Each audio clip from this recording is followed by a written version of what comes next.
오늘 우리는 이 베드로전서 4장 1절부터 3절까지 말씀을 본문으로 하나님의 뜻에 따라 살자라는 제목을 가지고 함께 말씀 나누도록 하겠습니다. 자, 우리가 그 지난주에 3장 말씀을 이제 모두 마치면서 이제 세례에 대한 말씀을 나눴습니다. 그래서 관련된 세 가지 이야기를 지난주도 나눴는데 그 첫 번째 나눴던 말씀이 무엇이었습니까? 네, 그렇습니다. 그 지난주 말씀을 보니까 약간 독특한 표현이 나왔죠. 그러니까 예수님께서 노아 시대에 있는, 감옥에 있는 노아 시대의 영들에게 가셔서, 어, 말씀을 하셨다. 뭐 이런 말씀이 나왔는데, 뭐 이게 무슨 의미냐라고 생각할 수 있지만, 이게 어떤 신비적인 어떤 내용이 아니라, 노아 시대에 죄에 갇혀 있던 사람들, 이제 그 사람들에게 가셔서 복음을 전하셨던 의미였다라는 얘기로 나눴었죠. 그리고 그 노아의 방주가 사실은 따지고 보니까 물 세례와 성령님 세례를 비유한 말씀이었다라는 사실을 확인을 했습니다. 그래서 우리가 이런 식으로 이제 성경을 한 구절만 띄워서 볼 것이 아니라 문맥으로 전체적으로 읽고 이제 파악을 해야만 하는 거다라는 얘기를 우리 나누면서 예를 들었던 것이 있었죠. 그 고린도후서 말씀을 예를 들어서 썼는데 믿지 않는 자들과 멍에를 함께 매지 말라는 것은 믿지 않는 불신자들과 결혼하지 말아라 보통 이렇게 해석들을 하고 설교를 하거든요. 그런 의미가 아니라 불신자들과 결혼해도 상관이 없다는 얘기죠. 그거는 그 얘기를 하는 것이 아니었고 그것이 거짓된 교사들 그 사람들과 함께 생활을 하지 말아라. 그들에게 배우지 말아라. 라는 의미였다는 것을 우리가 지난주에 이제 확인을 했습니다. 그래서 이렇게 성경의 구절들을 문맥적으로 파악하지 않고 잘못 해석하면 무엇이 문제냐. 내가 성경 말씀에 있는 거를 보고 내 나름대로 해석해서 따르게 되면 나는 성경 말씀대로 살고 있다라는 고집을 가지게 될 수 있죠. 잘못된 길로 가면서. 그러니까 그런 우려가 있으므로 조심해야 된다라는 얘기를 우리가 첫 번째로 함께 나눴습니다. 자, 그런가 하면 두 번째로 나눴던 말씀은 무엇이었습니까? 네, 그렇습니다. 물 세례가 지난주에 이제 무엇이냐, 또 성령님 세례는 무엇이냐, 우리가 이거 확인하는 시간을 가졌습니다. 그래서 그 물 세례와 성령님 세례를 반드시 받아야만 하는데, 그렇다면 나는 물 세례와 성령님 세례를 받았는가? 이것을 반드시 확인해야 된다라는 얘기를 우리 이제 두 번째로 나눴습니다. 자, 마지막 세 번째로 나눴던 말씀은 무엇이었습니까? 네, 그렇습니다. 율법 시대에 살고 있었던 지난주 그 노아가 율법이 없었던 시대에 살고 있었던 그 노아가 어떻게 선과 악을 알고 또 이제 하나님 말씀을 따를 수 있었는지 또 하나님께서 말씀하신 걸 또 어떻게 들었는지 그 듣고 이 방주를 짓기로 했었었는지 이런 모든 것들을 따져봤을 때 뭐 답은 너무나 간단하고 명확한 거죠. 노아가 하나님께 직접 음성을 들었기 때문에 선과 악이 무엇인지 알고 방주를 지어야 된다는 사실도 알게 됐다고 얘기를 했습니다. 근데 마찬가지죠.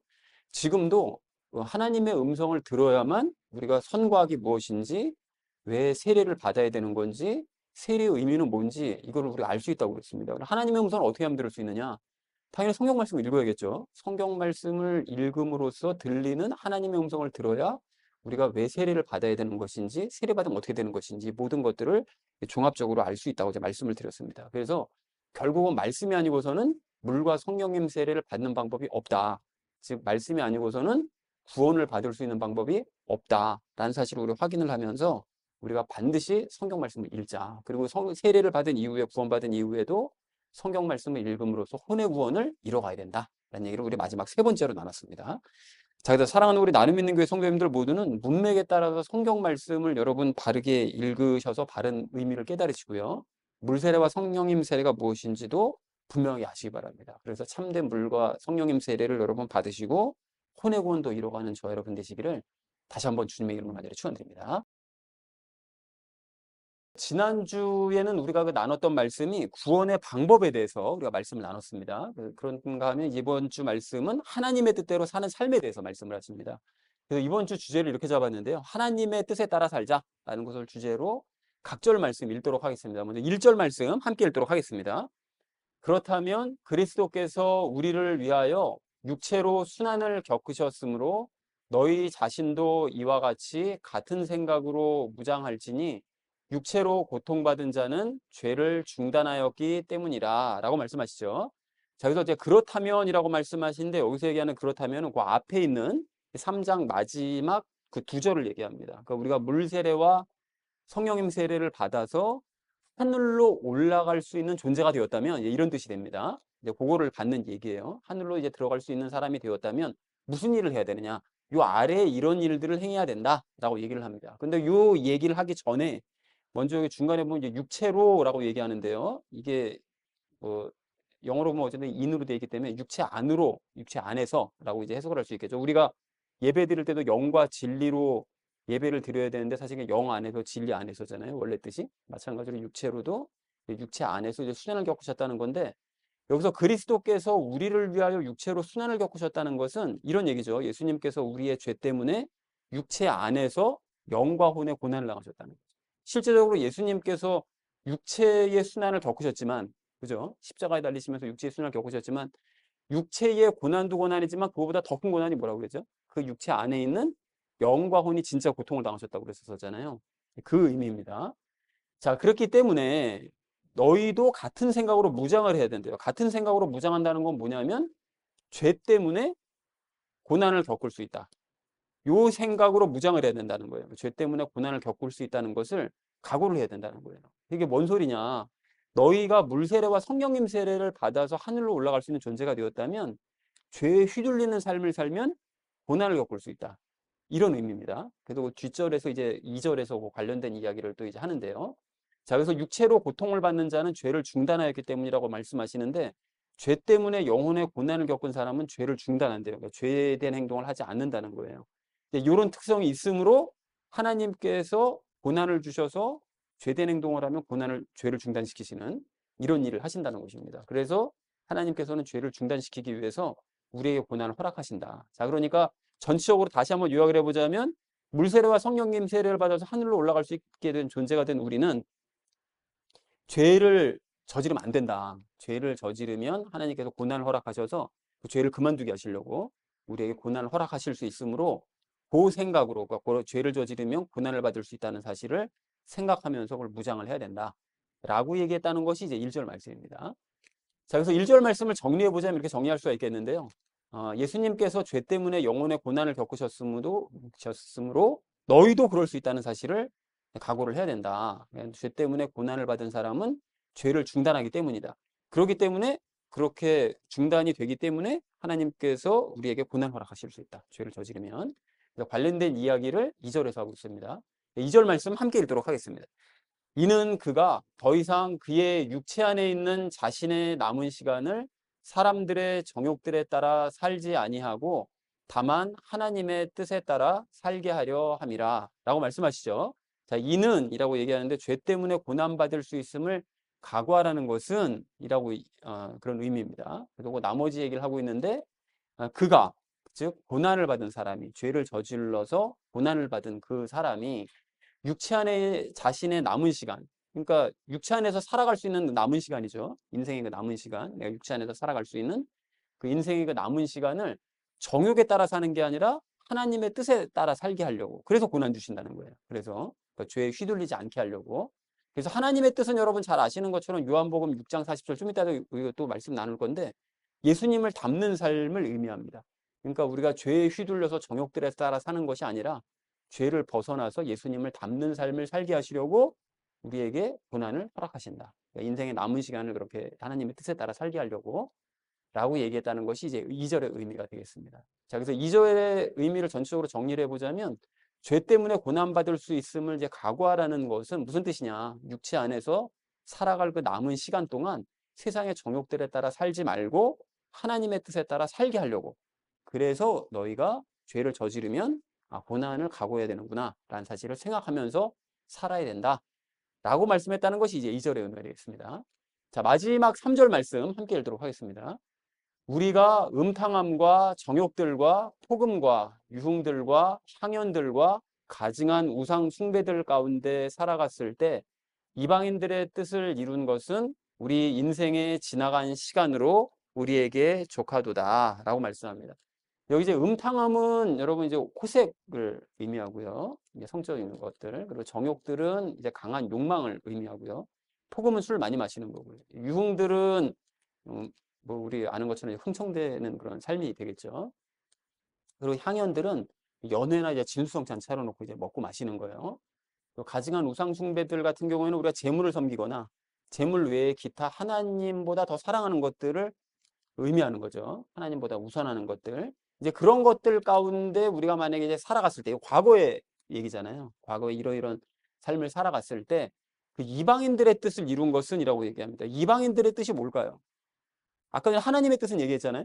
하나님의 뜻을 요한복음 6장 40절 말씀을 다시 한번 우리가 정리를 해보자면 예수님의 삶을 보고 예수님을 닮아서 영생하는 삶. 그게 하나님의 뜻이죠.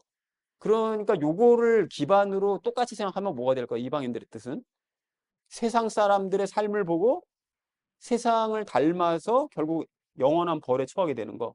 이게 이방인들의 삶이고 이방인들의 뜻을 따라가는 삶인 거죠. 예, 그렇게 해석할 수가 있겠습니다. 그러니까 이방인들의 뜻은 이방인들의 삶을 보고 이방인들을 닮아서 결국 영벌을 받는 것. 예, 그런 삶이 되는 거죠. 그래서 이런 삶을 사는 것이 바로 이렇게 요 위에 그 상반절 말씀이잖아요. 이런 삶을 살았던 것은 우리 인생의 지나간 시간으로 충분하다. 더 이상 우리가 그런 삶을 살지 말자라고 얘기하고 있습니다.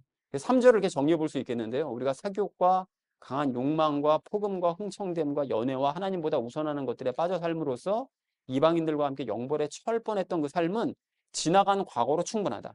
그러니까 더 이상 이런 잘못을 반복하지 말자. 반복함으로써 우리 하나님께 고난은 받고 그래서 또 괴로워하고 이런 삶을 더 이상은 살지 말자라고 얘기했다는 것이 3절의 의미가 되겠습니다. 자, 그래서 오늘 본문을 이렇게 정리해 볼 수가 있겠는데요. 예수님께서 죄 때문에 영혼의 고난을 겪으셨으므로 너희도 그럴 수 있다는 사실을 각오해야 된다. 죄 때문에 고난받을 수 있다는 사실을 각오해야 된다. 죄 때문에 고난을 받은 사람은 죄를 중단하기 때문에 하나님께서 고난을 허락하신다.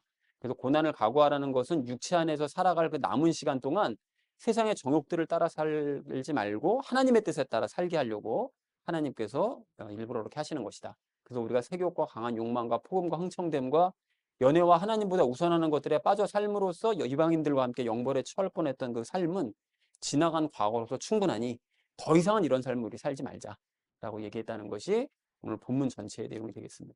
자, 그러니까 결국 세상의 정욕에 따라 살지 말고 하나님의 뜻에 따라 살란 얘기죠.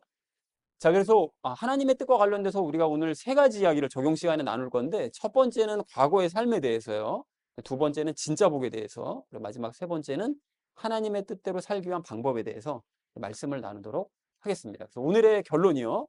하나님의 뜻에 따라 살자라는 것을 주제로 나머지 말씀은 삶에 적용하면서 함께 말씀 나누도록 하겠습니다. 하나님의 뜻에 따라 살아야 될 우리가 오늘 첫 번째로 함께 나눌 말씀은 과거의 삶을 돌아보자는 것입니다. 여러분 그 오늘 3절 말씀을 좀 다시 한번 보십시오. 이게 지금 흠정역 기존에 우리가 가고 있던 것과 약간 좀 다를 수가 있습니다. 지금 우리가 지난 주서부터 광고했던 것처럼 이제 표준역으로 이제 바꾸기로 했기 때문에 약간 다를 수 있는데 전체적으로 이제 비슷하죠. 3절 말씀 보시면 음탕함, 정욕들, 폭음, 유흥들, 향연들, 우상숭배들을 말씀하고 있잖아요. 근데 이런 특징들이 뭐냐를 따져보면 공통점이 뭐냐 따져보면 육신의 즐거움들을 위한 것들입니다. 그렇잖아요. 근데 우리가 죽을 때는 여러분 뭐가 죽죠? 육신이 죽죠. 육신을 버려야 되니까 요 3절에서 말씀하는 모든 것들은 육신이 살아있는 동안에만 즐거움을 주고 살아있는 동안에만 의미가 있는 것들이에요. 죽고 나면 아무 의미가 없는 것들이죠. 우리랑 아무 관계가 없는 것들입니다. 아시다시피 여러분 이제 육신이 죽으면 영혼만 남잖아요. 그러면 그 영혼은 어디로 갑니까? 천국 아니면 지옥으로 가게 되겠죠. 이제 그렇게 되기 때문에 살아있는 동안 그래서 영혼 구원에 그래서 힘써야 되는 거예요. 그리고 영혼 구원이 그 관리가 영혼에 대한 관리가 너무 중요한 겁니다. 살아있는 동안. 자, 그런데 3절 말씀처럼 이 땅에서 오직 그냥 육신의 즐거움을 위해서만 열심히 살아가면 그것만 추구하면서 살다가 이제 죽으면 그 영혼은 갈 길을 잃는 거죠. 그래서 영혼은 구원받지 못합니다. 그래서 그런 사람들의 영혼은 이제 지옥으로 가야 된다. 사실을 확인할 수가 있죠. 그래서 여러분 그 마귀가 사람들이 영혼 구원에 관심을 갖지 못하도록 영혼 구원에 관심을 갖지 않은 채 온 힘을 다해서 이런 육신적인 즐거움에만 그냥 매달리도록 그냥 거기만 주목하게 하는 거예요. 그 즐거움에만 매달리도록 사람들을 일평생 묶어두는 거죠. 이것만 바라봐. 다른 거 볼 거 없어요. 세상에서 뭐 이게 좋은 거지 뭐 다른 거 뭐 볼 거 있냐? 이것만 바라봐. 자꾸 묶어두는 거예요. 그리고 여러분 생각해보면 먹고 사는 일에 열심을 내는 것도 거기만 매몰되는 것도 사실은 따지고 보면 왜 거기에 매몰되죠? 우리가 좀 더 육신이 잘 먹고 잘 살기 위해서. 결국 그거잖아요. 궁극적으로 그냥 노골적으로 따지고 보면. 그래서 육신이 잘 먹고 잘 살기 위해서 이 먹고 사는 문제에 매몰되는 것이므로 결국 육신적인 문제에 매몰되게 하기 위해서 그 먹고 사는 문제에 또 매몰되게 만드는. 그래서 계속 육신적인 삶만 살게 만드는 거예요. 자, 그래서 이 마귀라는 존재가 여러분 그 황당하게도 그 하나님의 아들이신 예수님도 육신에 묶이게 하려고 막 시도를 했었거든요. 여러분 잘 아시는 것처럼 예수님께서 40일 금식하셨을 때 그랬잖아요. 40일 금식하시니까 육신이 줄이셔서 너무 힘드셨잖아요. 배도 많이 고프셨을 거고요. 이제 그럴 때 예수님께로 다가와서 마귀가 첫 번째로 뭘 얘기합니까? 너 하나님의 아들이라며. 그러면 돌을 빵으로도 만들 수 있을 거 아니야. 그러면 딴 사람들을 위해서 무슨 뭐 봉사라고 뭐 이런 거 하지 말고 그냥 일단 네 육신의 즐거움부터 먼저 챙기라고. 요걸 얘기하는 거예요. 육신의 즐거움. 네 육신의 즐거움. 빨리 빵을 만들어서 먹어. 그래서 그 줄인 걸 채우라고. 이렇게 얘기합니다. 그리고 세 번째 유혹도 이제 마찬가지잖아요. 너가 나한테 절하게만 하면 세상의 모든 걸 다 주겠다는 거예요. 육신의 만족과 쾌락과 모든 즐거움을 너한테 다 줄 테니까 나한테 절만 해. 이걸 요구하더라는 거예요. 그러니까 이렇게 마귀가 하나님의 아들조차 육신의 그 어떤 즐거움이나 육신에만 매몰되게 만들려고 이렇게 시도하는 존재다 보니 예수님보다 훨씬 연약할 수밖에 없는 우리 인간에게는 뭐 말할 것도 없습니다. 그래서 대부분의 불신자들이 다 어떻게 되죠? 마귀가 지배하는 그 하늘 아래에서 마귀가 만들어 놓은 규칙에 따라서 육신이 그냥 꽁꽁 묶인 삶을 살아가는 거예요. 육신에만 전념하는, 육신의 즐거움에만 전념하는 삶을 살아가는 거죠. 그래서 에베소서 2장 2절 말씀 잘 아시잖아요. 불순종의 자녀들 안에서 지금 활동하는 영, 곧 공중권세의 통치자를 따라 살아갔느니라. 이렇게 얘기해요. 그러니까 불신자들은 그들 위에 누가 있다고요? 마귀들은 불신자들 위해서만 역사하는 거죠. 그러니까 하나님의 자녀가 된 사람들은 하나님 아래 직통으로 우리 있게 되는데 아직 믿지 않는 자들은 마귀의 그 세력 안에서 그 아래에서 살아가는 거죠. 그리고 그들 가운데서 활동하는 그 마귀에게 지배를 받는 삶을 살아가는 거예요. 그러니까 육신에만 집중하는 삶을 살아가죠. 그러니까 주변의 불신자들 한번 보세요. 보면 영혼 문제 같은 건 관심 없고 오직 이 땅에서 내가 어떻게 즐기며 사냐, 잘 먹고 잘 사냐, 그리고 육신의 즐거움을 위해서 이것만 전념하면 산다는 거죠. 그래서 이에 대한 대표적인 예가 그 얼마 전에도 우리 예를 들어서 어떤 누가복음 16장의 부자입니다. 그 부자를 여러분 서술한 처음 부분의 그 내용을 보면 그 부자는 육신의 즐거움을 위해 화려한 옷을 걸쳤다고 돼 있어요. 그리고 육신의 즐거움을 위해서 날마다 연회를 베풀며 살았다. 이렇게 얘기합니다. 모든 게 육신입니다. 그러니까 그렇게 일평생 마귀에게 붙잡혀서 육신을 위해서만 살다가 어, 육신의 즐거움을 위해서만 살아가다가 육신의 생명이 다 되니까 어떻게 되는 거죠? 영혼은 하나도 신경 안 썼잖아요. 그러니까 그 영혼이 죽고 나서 어디로 갑니까? 지옥으로 가버리더라는 거예요. 육신에만 매몰된 삶을 사니까. 자, 그런데 사실 우리도 과거를 생각해 보면 그 부자와 별로 다를 바가 없었습니다. 그러니까 육신을 위한 삶을 살았다는 거예요. 정도의 차이는 있겠지만 오늘 3절 말씀이 사실은 우리 과거의 모습이었습니다. 그래서 막 그냥 육체의 즐거움을 위해 살고 그냥 뭐 마시고 놀고 그냥 어디 맛있는 데 있으면 그냥 먹으러 다니고 막 그냥 이게 즐거움이었어요. 그냥 그게 단 줄 알고 살았던 거죠. 근데 지난주에 말씀드린 것처럼 우리는 물과 성령님으로 세례를 받은 사람들입니다. 그리고 이제 거듭났잖아요. 영이 거듭났습니다. 그렇다면 이제 마땅히 육신의 즐거움에 매이는 3절과 같은 삶을 벗어나서 이런 삶에 더 이상 미련을 갖지 말아야 된다는 것이죠. 그러니까 이러한 삶은 과거에 지나간 삶이고 마귀에게 붙잡혔던 삶이니까 거듭난 우리랑은 전혀 어울리지 않는 삶입니다. 그러니까 마땅히 버려야 되는 삶이라는 거예요. 그래서 3절 마지막에서도 말씀을 하시잖아요. 이러한 삶은 지나간 시간으로 족하다. 더 이상 우리가 추구해야 될 삶이 아니라는 거예요. 그걸로 지나간 것으로 만족하게 여기고 더 이상 바라보지 말라는 거예요. 그렇기 때문에 우리가 그동안 설교 시간에 육신적인 삶에 대해서 막 경고를 하면서 영과 혼의 중요성, 영과 혼의 구원에 대해서 그렇게 우리가 나눠왔던 거거든요. 육신의 눈에 보이는 화려함에 현혹되지 말고 눈에 보이지 않는 영과 혼의 왕국이요. 하나님의 왕국을 위해 살아야 된다라고 계속해서 강조를 해왔던 거예요. 그러면 이런 얘기 들으면서 그런 생각할 수 있잖아요. 세상과 완전히 뭐 단절하며 살란 얘기냐. 그렇게 들으실 수도 있는데 그게 아니잖아요. 육신을 위해서는 최소한의 것들의 필요만 채우라는 거예요. 우리가 의식주 얘기 많이 하잖아요. 옷도 우리에게 필요한 최소한의 것들, 먹는 것도 필요한 최소한의 것들, 그리고 살아가는 집도 최소한의 것들. 그러니까 우리의 의식주 모든 이 육신을 위한 것들은 최소한의 필요만 채우고 나머지는 어떻게 하라고요? 육신의 기쁨이 아니라 영과 혼의 기쁨을 충만히 채우기 위한 삶을 살아야 된다는 것입니다. 그 아주 오래된 그 영화 중에 그 매트릭스라는 영화 있거든요. 그 매트릭스라는 영화 다 들어보셨죠? 그 보면 이제 좀 재미가 있긴 있는데 그게 가상 세계와 실제 세계를 그 성경과 연관지어서 만든 이제 그런 영화입니다. 그래서 그 영화에 등장하는 그 등장인물들 이름이나 뭐 말하는 거나 행동하는 걸 보면 그 성경적인 것들이 많아요. 그래서 가령 예를 들면 주인공이 네오거든요. 네오 그 철자를 거꾸로 뒤집으면 원이에요, 원. 그분 한 분, 한 분이신 예수 그리스도.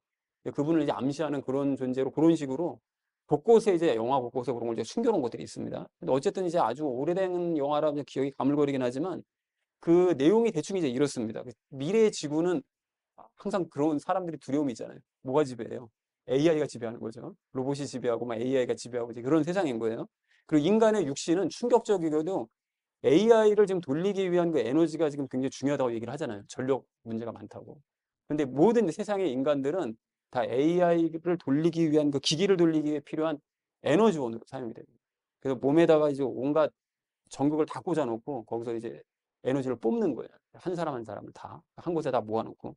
근데 사람이 의식이 있는 상태에서 그렇게 거기다 전구를 꽂고 우리 에너지 뽑으려고 그러면 당연히 다 반발할 거잖아요. 그러니까 의식을 잃게 만들어요.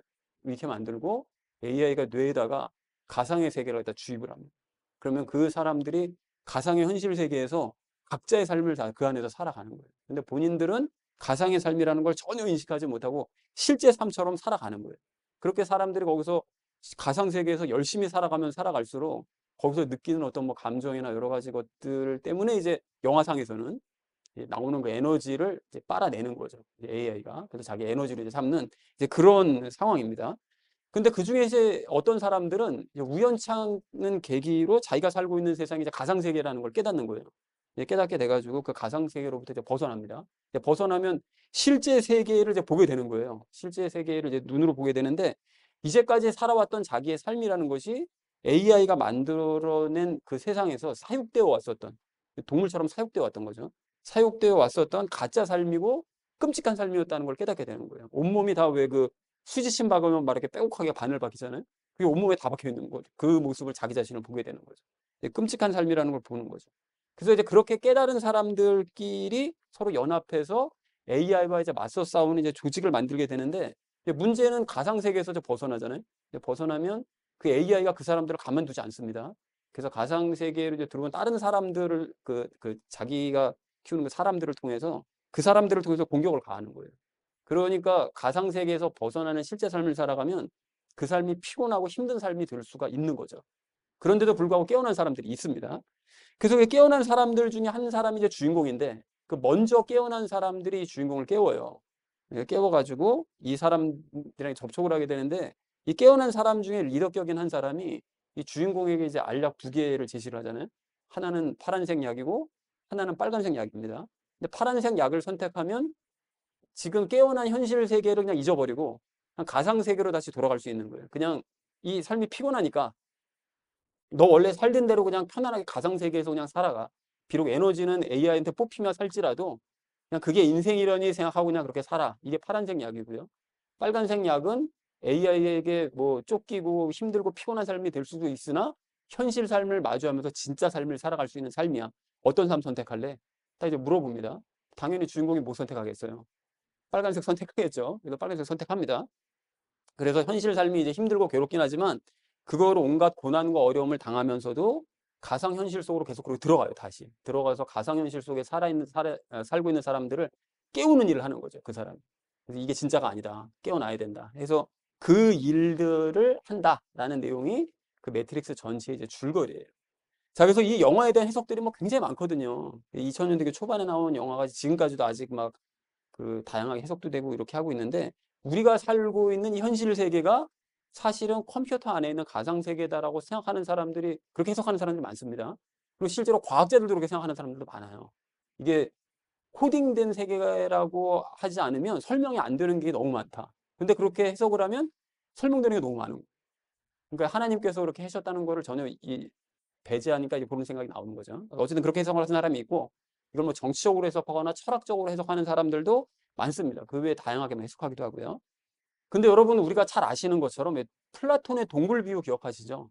그 플라톤의 동굴 비유 보면 바깥 세상이 있다는 사실을 전혀 모르는 동굴 안에서만 살아가는 사람들이 바깥 세상에서 들어오는 그 빛에 의해서 벽에 생긴 그림자가 아 이게 현실이다 라고 생각하는 사람들이잖아요. 그래서 이게 현실인 줄만 알고 살아가는 사람들인데 그 동굴 안에 있던 사람 중에 우연하게 어떤 사람이 바깥 세상을 체험하게 된 거예요. 바깥에 나가가지고 세상을 체험하고 나서 보니까 흑백인 세상이 아닌 거예요, 세상은. 총천연 세계에다가 그리고 자기가 상상하지 못했던 너무 즐기고 재미있는 것들이 너무 많은 거예요. 환상적인 내용들이 많은 거죠. 그걸 체험하고 돌아와서 동굴 안의 사람들에게 얘기했지만 사람들이 믿지 않더라. 라는 것이 이제 플라톤의 그 동굴 비유잖아요. 그런데 이 내용이 이 매트릭스 영화가 그 플라톤의 그 동굴 비유를 현대식으로 재해석해서 만든 영화로 보는 것이 맞다는 생각이 저 개인적으로는 듭니다. 근데 어쨌든 이 플라톤의 동굴 비유가 됐든 또 매트릭스 이 영화가 됐든 이 기독교와 이걸 연결시켜서 보면 이게 비슷한 점이 연결되는 점이 꽤 많아요. 그래서 가령 이 세상은 예수님께서 오시기 전에는 마귀가 불신자들 머리 위에서 장악을 하고 그 설계해온 세상인 거죠. 그렇잖아요. 예수님께서 오시기 전까지는 마귀가 거의 온 세상을 다 지배하고 있었었는데 예수님께서 오신 이후로는 그 마귀의 세상을 점차 갉아내시고 하나님의 나라를 확장해 가시는 이런 상태라는 거죠. 그러니까 마치 AI가 가상의 세계를 만들어 놓은 것처럼 마귀가 세상을 만들어내고 시스템을 구축해 놓고 사람들 간에서 살게 하는. 그래서 그 안에서 사는 사람들은 태어날 때부터 그런 세상을 봐왔고 그런 세상에 익숙하다 보니까 그냥 눈에 보이는 세상이 전부인 줄 알고 그냥 살아가는 거예요. 익숙한 상태로. 그러니까 마귀가 만든 규칙에 따라서 살아가는 거죠. 그러니까 AI가 만들어낸 규칙에 따라 가상세계 안에서 사람이 살듯이 살아가는 거죠. 그러다가 어떤 계기를 통해서 내가 살고 있는 이 세상이 이게 마귀가 만들어낸 그 규칙 안에서 시스템 안에서 살아가는 세상이구나라는 사실을 깨닫는 사람들이 생긴 거죠. 그리고 그거를 깨닫고 깨어있는 사람들이 함께 모인 곳이 뭡니까? 그게 참된 교회인 거예요. 그게. 이게 우리가 기존에 살고 있던 것이 가짜구나. 이걸 깨달은 사람들이 모인 것이 그게 교회인 거예요. 그리고 그것을 깨닫고 마귀가 지배하는 그 세상에서 벗어나려고 하면 죄의 공격이 시작되죠. 아까 전에 그 사람들을 영화에서 AI가 직접 사람들을 공격할 수는 없으니까 자기가 만들어낸 사람들을 통해 공격하듯이 마귀도 우리를 직접 공격하지 못하니까 죄를 통해서 우리 안에 있는 죄를 통해서 우리를 공격합니다. 끊임없이 공격하죠. 그래서 피곤하고 힘든 삶이 될 수가 있는 거예요. 그 마귀로 그 세계로부터 벗어나게 되면 그리고 그렇게 영적인 눈을 뜨게 되면 성경을 통해서 알약을 선택하는 순간이 우리에게 오게 됩니다. 그렇잖아요. 그래서 너 이제까지 살던 대로 그냥 육신이 네가 그냥 익숙한 대로 이제까지 살아온 방식대로 마귀가 만들어낸 그 가짜 세상에서 그 마귀 왕국에서 그냥 가짜 삶을 계속 그냥 익숙하게 살아갈래? 아니면 육신에 묶인 그 사슬을 끊어버리고 하나님의 왕국에서 예수님과 함께 진짜 삶, 실제의 삶을 한번 살아볼래? 이것을 선택하는 시간이 우리에게 주어진다. 그때 우리가 뭘 선택했습니까? 마귀에게 육신이 묶인 채로 영혼이 쪽쪽 빨려나가는 이런 삶을 더 이상은 살 수는 없다. 라고 생각해서 이제까지 살아왔던 삶과는 전혀 다른, 익숙하지 않은, 그리고 좀 때로는 피곤하고 힘들 수도 있을 것 같은 이 삶을 죄에게 공격을 받는다 할지라도 그런 삶을 선택한 거죠. 하나님의 왕국에서 살기로 선택해서 예수님을 믿고 예수님의 손을 잡은 우리라는 거죠. 그래서 이제 예수님과 함께 죄와 싸워 나가면서 주변에 아직까지 이 사실을 깨닫지 못하는 사람들을 깨워나가는 작업을 하는 그 아까의 주인공이 가상세계 사람들을 깨우는 것처럼 우리도 깨워나가는 작업을 계속하는 것을 본업으로 생각하는 사람들의 이야기가 우리 이야기라는 거예요. 우리 교회의 이야기. 또 그렇게 된 줄로 그렇게 믿습니다. 그렇다면 사랑하는 우리 나눔 믿는 교회 성도님들 모두는 3절과 같은 과거의 삶이에요. 육신이 세상에게 매인 이 삶에서 여러분 마땅히 벗어나시기 바랍니다. 이 삶은 마귀가 만들어 놓은 허상의 삶, 가짜 즐거움의 삶이라는 거예요. 아까 전에 그 가상세계 안에서 아무리 즐거움을 누린다 한들 그건 진짜가 아니잖아요. 똑같은 거예요. 마귀가 만들어낸 우리 과거에 누렸었던 그런 육신을 위한 삶은 진짜가 아닌 거예요. 허상의 삶 가짜입니다. 가짜. 육체만을 위한 삶이라는 거예요. 그 대신 이제 예수님과 함께 열매 맺으면서 영혼의 기쁨을 위해서 진짜 삶을 살아가시는 저와 여러분 되시기를 주님의 이름으로 간절히 축원드립니다. 하나님의 뜻에 따라 살아야 될 우리가 오늘 두 번째로 나눌 말씀은 진짜 복이 무엇인지 확인하자는 것입니다. 여러분 오늘 2절 말씀을 이렇게 다시 보십시오. 보시면 우리는 육체 안에서 사는 날 동안 이제 더 이상 3절과 같은 정욕에 따라 사는 삶을 살지 말고, 그죠? 하나님의 뜻에 따라 살아야 된다. 이렇게 말씀하십니다. 근데 하나님의 뜻이 뭐라고요? 요한복음 6장 40절이죠. 나를 보내신 분의 뜻이니 곧 아들을 보고 그를 믿는 모든 이마다 영원한 생명을 얻게 하려 하십니다. 이걸 풀어서 설명하면 예수님의 삶을 보고 예수님처럼 하나님과 연합의 삶을 사는 사람, 그 사람은 이 땅에서부터 영생의 삶을 살 수 있다. 이제 그 내용이 하나님의 뜻인 거잖아요. 그러니까 하나님께서는 예수님을 믿는 사람들 모두가 이제 그런 삶을 살기를 바라시는 거예요. 그게 우리를 향한 구체적인 뜻이라는 거죠. 그럼 아까도 설명했었던 그 3절의 이방인들의 뜻, 그건 뭐냐? 하나님의 뜻과 이제 완전 반대니까 이것도 다시 한번 확인해 보면 세상 사람들의 삶을 보고 세상 사람들처럼 세상과 연합하는 삶을 살아가는 사람. 그런 사람들은 영벌에 처하게 되는, 영벌을 맞게 되는, 요게 이제 이방인들의 뜻, 세상의 뜻입니다. 그리고 마귀는 세상의 모든 사람들이 다 이런 삶을 살기를 바라는 거예요. 다 세상에 매여서 세상과 연합한 삶을 살아가는 걸.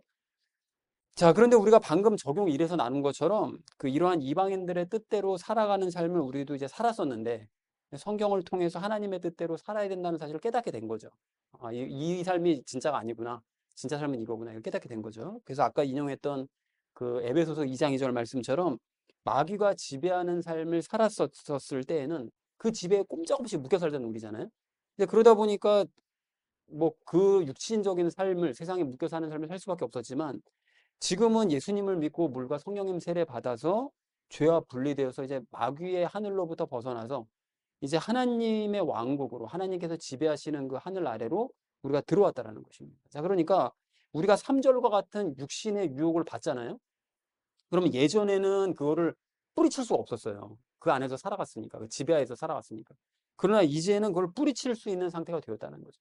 그러니까 과거에는 우리가 매여 있었기 때문에 그런 유혹을 벗어날 수가 없었지만 지금은 벗어나고 예수님과 함께 있기 때문에 능히 3절과 같은 유혹으로부터 벗어날 수가 있다. 그런데 우리 육체 안에는 죄가 남아있잖아요. 남아있는 그 죄가 아직까지도 자기가 우리의 영을 감싸고 있는 듯이 우리를 속이죠. 그리고 또 우리가 그런 거짓에 자꾸 속아요. 여전히 내가 죄로부터 벗어날 수 없나 보다 이런 거짓말에 자꾸 속아서 그렇지 어쨌든 마귀의 지배하에서 우리는 벗어난 상태이기 때문에 더 이상 이방인들의 뜻이 아닌 하나님의 뜻대로 살 수 있는 그리스도인이 되었다는 것입니다. 그렇다면 오늘 2절 말씀처럼 남은 시간을 육신 안에 남아서 우리 인생의 남은 시간을 더 이상 육신을 위한 삶을 살 것이 아니라 하나님의 뜻에 따라서 살아야 될 줄로 믿습니다. 그러니까 하나님 예수님을 닮은 삶을 살아야 된다는 거예요. 자, 근데 이제 이런 얘기를 이제 들을 때마다 이제 힘들 수가 있어요. 그러니까 우리는 여전히 물론 하나님의 왕국에서 살지만 우리의 육신은 이 땅에 발을 딛고 살아가야 되잖아요. 이제 그러다 보니까 그 육신의 것들을 자꾸 이제 무시하고 영혼을 위해서만 살아라라는 이런 말로만 자꾸 이제 들리다 보니까 이게 아주 이제 불편하게 느껴질 수 있다는 것입니다. 그래서 이게 과연 복음인가? 이게 정말 기쁜 소식이 맞나? 라는 생각이 이제 들 수가 있습니다. 그런데 여러분 이게 복음이 맞아요. 그러니까 우리가 자꾸 오해하는 것 중에 하나가 뭐냐면 우리가 복음이라 하면 즐거움이 있어야 된다고 생각하다 보니까 그거를 마치 그 즐거움을 육신과 혼의 즐거움으로 자꾸 오해를 하고 착각하는 경우가 있거든요. 그래서 자꾸 교회에서도 복음을 설명할 때 육신과 혼의 즐거움을 자꾸 섞어서 자꾸 제시를 하고 얘기를 한단 말이죠. 그러다 보니까 더 헷갈리는 거예요. 복음이 정말 우리 교회에서 얘기하는 복음이 정말 복음이 맞나 생각할 수 있는데 여러분 그렇게 이게 과연 복일까라고 생각하는 그런 생각이 드는 이유는 우리가 이제까지 익숙해왔던 삶이요. 즉 마귀가 복이라고 가르쳤던 그 세상 복. 그 세상 복에 익숙해서 나도 모르게 그걸 자꾸 복이라고 생각하게 되는 거예요. 그게 익숙하니까. 그리고 영과 혼의 복이라는 것은 그냥 죽어서나 누릴 수 있는 좀 애매한 복. 그게 과연 복이라고 할 수 있나? 이런 생각이 드는 이런 상태가 된다는 거죠. 그러니까 하나님의 뜻이 아닌 이방인들의 뜻에 우리가 아직까지 익숙한 거죠. 그리고 매트릭스의 삶이요. 가상현실과 같은 그 마귀가 구축해 놓은 삶에 우리가 익숙해서 완전히 벗어나지 못하다 보니까 자꾸 그걸 복이라고 생각한다는 것입니다. 그런데 성경에서 말씀하시는 복은 분명히 영적인 복을 복이라고 말씀하신다는 거예요. 그래서 좀 더 구체적으로 우리가 지지난주에 나눴던 영적인 보상 있잖아요. 그게 영적인 복입니다. 그 보상이 뭐라고 그랬죠? 영의 부활이요. 그리고 죽어서 가는 천국이요. 그리고 우리가 심판의 때에 갖게 될 새로운 육신이요. 그리고 마지막 때에 우리가 살게 될 새 예루살렘이요. 그게 우리가 누릴 수 있는 진짜 복이라는 거예요. 진정한 복이 바로 그겁니다. 그리고 복음이라 하면 그런 영적인 것들을 누릴 수 있어. 죄인이었던 너희가 아무런 누릴 수 없었던 그 복을, 그 영적인 복을 이제는 누릴 수 있게 된 거야. 이거를 얘기하는 게 이게 복음인 거지. 이 세상에서 너희가 풍족하게 살 수 있어. 이게 복음이 아니라는 거예요. 자꾸 가짜 복을 자꾸 복이랑 연결시켜 복음이랑 연결시켜서 복음을 자꾸 훼손한다는 거죠. 그리고 이것이 참된 복이라는 걸 깨닫고 싶으면 정말 깨달으려면 빨간 약 먹어야 됩니다. 성경 말씀을 먹어야 된다는 거예요.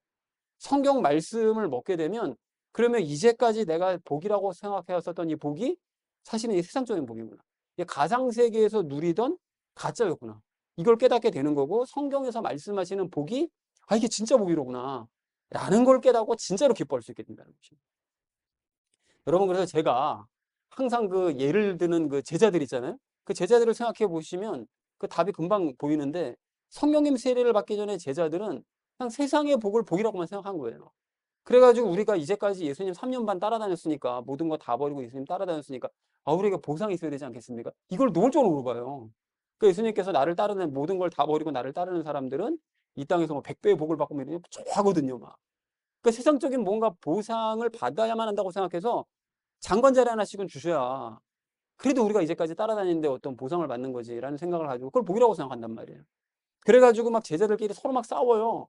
누가 더 크냐? 네가 더 큰 자리 차지해야 되냐? 내가 더 큰 자리 차지해야 되냐? 이거 가지고 막 싸우는 거예요. 지금도 막 지방선거 가지고 막 의원들끼리 막 서로 싸우잖아요. 똑같은 거예요. 그 제자들도. 그러니까 예수님께서 승천하시는 그날까지 제자들은 우리가 원하는 세상을 지금 주실 겁니까? 뭐 이거 얘기하고 있어요. 지금 예수님이 이제 하늘 올라가시는데. 그러니까 그 세상 복을 버리지를 못하는 거예요. 그런데 성령님 세례를 받은 이 제자들이 180도로 바뀝니다. 그러니까 더 이상 세상 복을 세상 복이라고 여기지 않고 영적인 복을 진짜 복이라고 생각하게 된 거예요. 그러니까 어떻게 해서 그럴 수가 있었느냐. 제자들이 예수님 따라다닌 그 3년의 기간 동안, 3년 반의 기간 동안 예수님께서 계속 말씀하셨잖아요. 그 말씀을 옆에서 듣고 있다 보니까 그 영을 감싸고 있던 죄가 계속해서 어떻게 되죠? 그 말씀으로 해서 죄가 깨어져 나가는 거죠. 금이 가기 시작하고 계속 깨어져 나갔던 거예요. 그러다가 성령님 세례를 받는 순간 와장창 깨져 나간 거죠. 그리고 성령님과 연합함으로써 완전히 거듭나 버리고 나서 보니까 그동안 들어왔었던 이 모든 말씀들이 이제 진리라는 걸 깨닫게 된 거죠, 제자들이.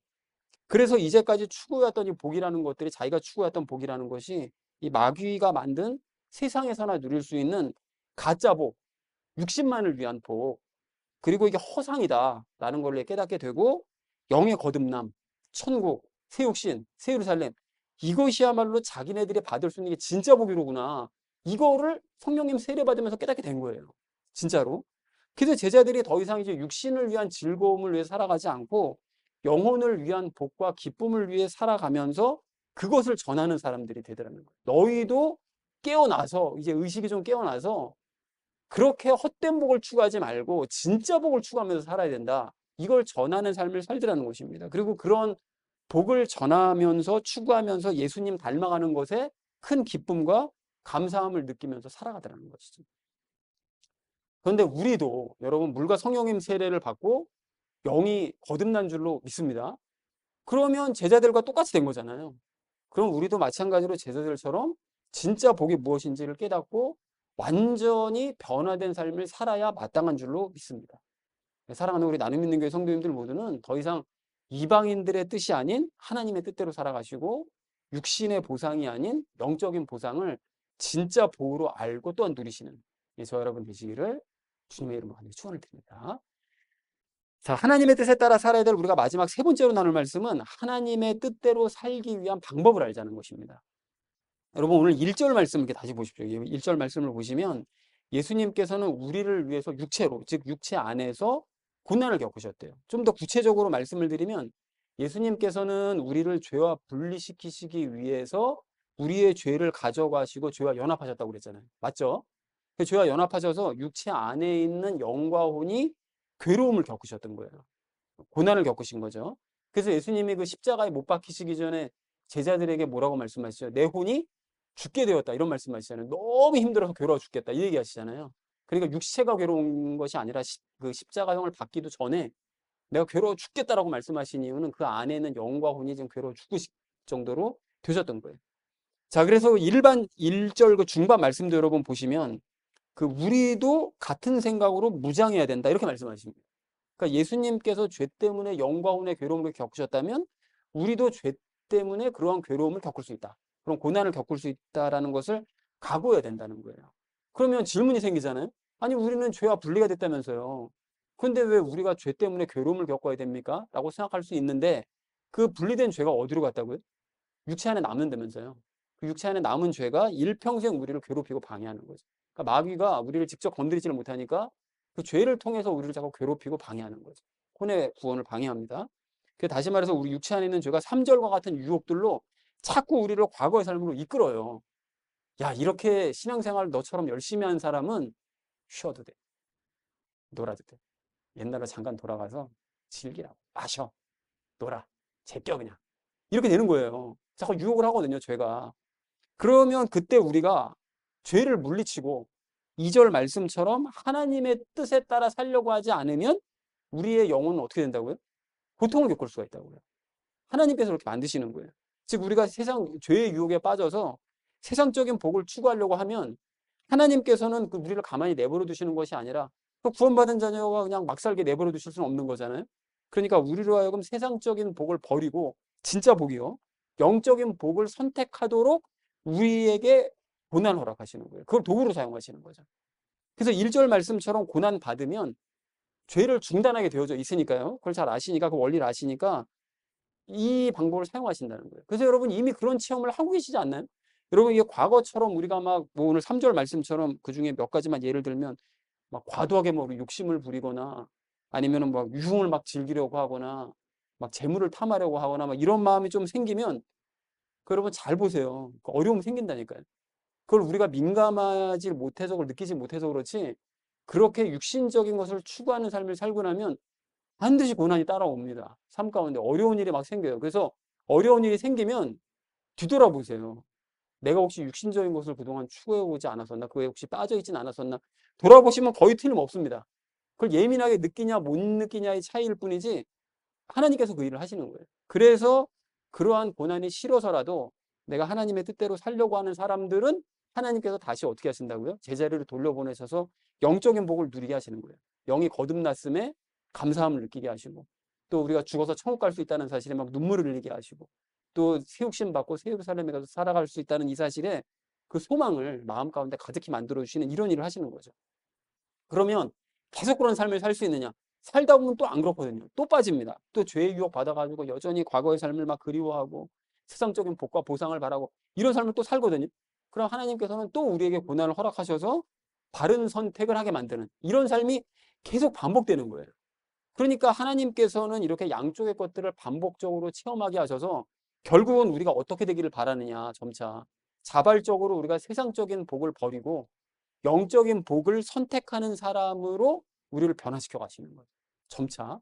그렇게 만들어 가십니다. 그렇다면 우리 모두 이러한 체험들을 통해서 하나님의 복을 자발적으로 선택하고 기뻐하는 공동체를 함께 만들어 가기를 간절한 마음으로 소망합니다. 자, 그런데 우리 중에 여러분 이 숨기고 있어서 그렇지 뭐 여기 오늘 참석하지 못하신 분들도 다 포함해서요. 뭐 아직 3절의 것들을 막 사모하고 이방인들의 뜻대로 사시는 분들이 있을 수도 있어요. 우리 교회에서만 보면 서로 모르잖아요. 실제 삶이 어떻게 살아가는지 서로 모르니까 이 3절과 같은 것을 여전히 추구하며 사는 사람들이 있을 수 있습니다. 그리고 어떤 사람은 하나님의 복과 세상적인 복을 왔다 갔다 하면서 하나님께 고난을 받고 있는 사람이 있을 수도 있어요. 그리고 또 어떤 사람은 세상적인 복을 이제 더 이상 기대하지 않고 하나님의 복만을 바라보면서 사는 사람이 있을 수도 있습니다. 자, 그런데 어쨌든 최종적으로 우리 교회는 한 사람도 빠짐없이 하나님의 뜻대로 다 살아야 됩니다. 단 한 명도 빠져서는 안 돼요. 다 하나님의 뜻대로 살아야 됩니다. 그리고 그렇게 되기 위해서 하나님께서 어떤 사람에게 고난을 허락하시고 세상적으로 빠질 것 같아 얘 고난을 허락하셔서 원상태로 돌리려고 하신다고 하신다면 우리가 그래서 그런 사람들 위해 서로를 위해서 서로 기도하고 또 그 사람을 격려하면서 하나님의 뜻대로 살아가는 그런 성도요 교회를 만들어가는 우리 모두가 되어야 된다는 거죠. 그래서 사랑하는 우리 나눔 있는 교회 성도님들 모두는 우리가 어떻게 살더라도 하나님께서 우리를 방치하시는 분이 아니라 우리가 과거에서 벗어나지 않으면 세상의 복에 자꾸 눈을 돌리면 고난을 허락하신다는 사실을 여러분 분명히 기억하시기 바랍니다. 그리고 그거를 여러분 아셨다면 고난을 받으실 때 그걸 예사로 넘기지 마세요. 예사로 넘기지 마시고 그 고난을 통해서 죄를 중단해야 되겠다. 더 이상 이런 삶을 살면 안 되겠다. 그리고 하나님의 뜻대로 다시 내가 돌아가야 되겠다. 이런 삶을 여러분 살아가시기 바랍니다. 그렇게 하셔서 우리 모두가 단 한 명도 빠짐없이 하나님의 복, 영적인 복, 진짜 복에 만족하며 살아가는 저와 여러분 되시기를 주님의 이름으로 간절히 축원을 드립니다. 하나님의 뜻에 따라 살자라는 것을 주제로 이제 말씀을 나눴었죠. 자, 우리 첫 번째 나눴던 말씀이 과거의 삶을 돌아보자고 그랬습니다. 그래서 3절의 내용은 무엇을 위한 즐거움들이라고요? 쭉 나열되어 있는 게 육신을 위한 즐거움들이죠. 육체를 위한. 자, 그리고 육신의 즐거움에만 매이면 영혼은 결국 어디로 갈까요? 지옥으로 갑니다. 그런 사람들은 영혼 관리가 전혀 안 돼 있던 사람들. 그래서 육신을 위해서는 그러면 어떤 삶을 살아야 될까요? 우리가 거듭난 이후에 우리 육신을 위해서는 아까는 어떤 삶을 살라고요?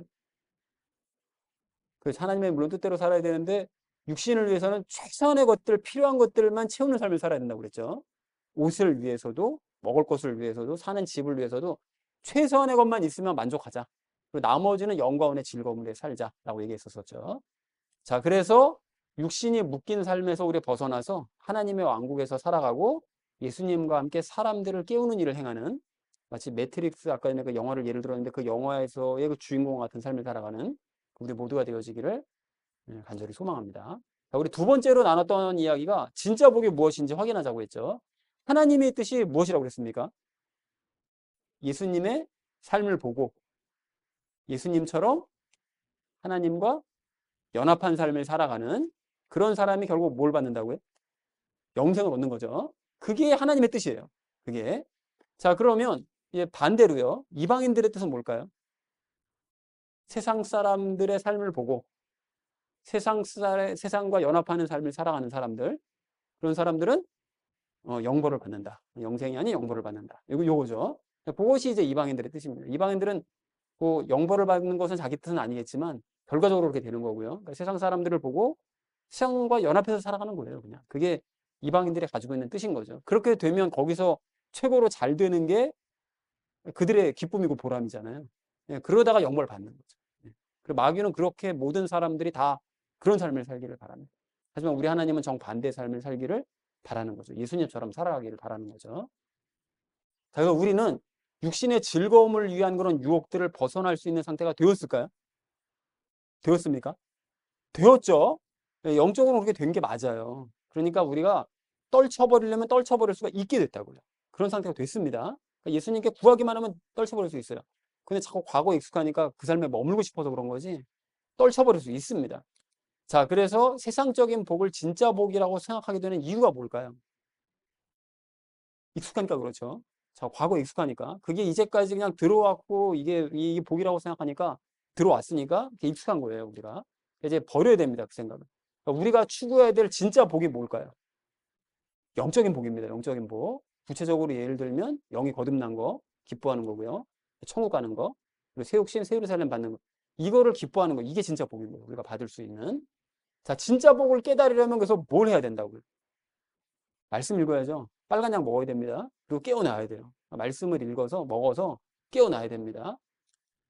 자, 그래서 이방인들의 뜻을 버리고 하나님의 뜻대로 삶으로써 참된 복을 알고 또한 누리는 우리가 되자. 라는 얘기를 우리 두 번째로 나눴습니다. 자, 마지막 세 번째로 나눴던 말씀이 하나님의 뜻대로 살기 위한 방법을 알자고 했죠. 자, 예수님께서는 무엇 때문에 고난을 받으셨다고요? 죄 때문에 영혼의 고난을 받으셨습니다. 자, 그러면 죄와 분리가 된 우리가 죄 때문에 고난을 받는 이유가 뭘까요? 그렇죠. 육신에 남아있는 죄 때문에 우리는 여전히 이제 고난을 받을 수 있습니다. 죄가 충동질하는 대로 살면 하나님께서 고난을 허락하시는 거예요. 그래서 이제 고난이 닥쳐오는 거죠. 자, 그래서 우리가 하나님의 뜻대로 살지 않고 정욕을 따라가면 하나님께서는 방금 얘기했네요. 무엇을 하신다고요? 고난을 주십니다. 우리에게 고난을 허락하시는 거예요. 자, 그래서 바른 선택과 고난을 반복해서 우리가 경험하다가 최종적으로 보여야 될 모습이 뭡니까? 그래서 육신적인 그런 삶, 보상, 복, 그거를 자발적으로 버리고 무슨 복을 추구해야 된다고요? 하나님의 복, 영적인 복, 그걸 자발적으로 추구하는 모습을 보여야 되는 거죠. 왔다 갔다 반복 경험하다가 아, 결국 진짜 이거 해봤자 맨날 그냥 어려운 일만 생기고 힘들어 못 살겠다. 에이, 그러면 이제부터 하나님의 복만 추구하면서 살래. 이렇게 되는 거죠. 이렇게 되기를 바라시고 또 훈련을 시키시는 거예요. 우리의 삶을. 자, 그래서 하나님께서 고난을 통해 하나님의 뜻대로 살게 하심을 깨닫고 자발적으로 하나님의 복을 선택하는 우리가 되자. 라는 얘기를 마지막 세 번째로 나눴습니다. 자, 그래서 사랑하는 우리 나눔 있는 교회 성도님들 모두는 육신에 매였던 이 과거의 삶에서 벗어나서 하나님의 뜻대로 하나님의 복을 추구하는 삶을 사시기 바랍니다. 그리고 그 일을 위해서 고난도 감수해 나가시는 저와 여러분 되시기를 주님의 이름으로 간절히 축원드립니다.